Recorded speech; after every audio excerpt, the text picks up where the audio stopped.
4 победителя вместо 3. Итоги грантового конкурса фестиваля Нижнего Новгорода подвели в Арсенале. Конкурс был организован Фондом развития культуры «Футура».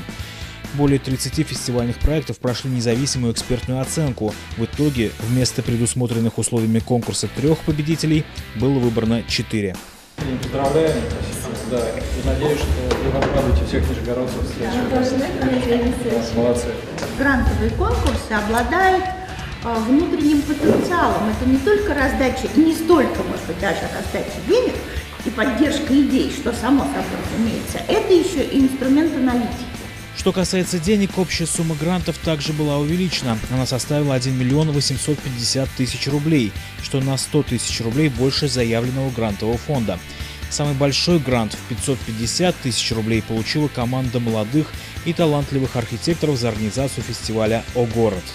Это архитектурный фестиваль, который занимается благоустройством различных актуальных для города площадок. И за его время город получает новые объекты, а, соответственно, молодые архитекторы, дизайнеры, люди искусства получают возможность для самореализации в рамках нашего фестиваля.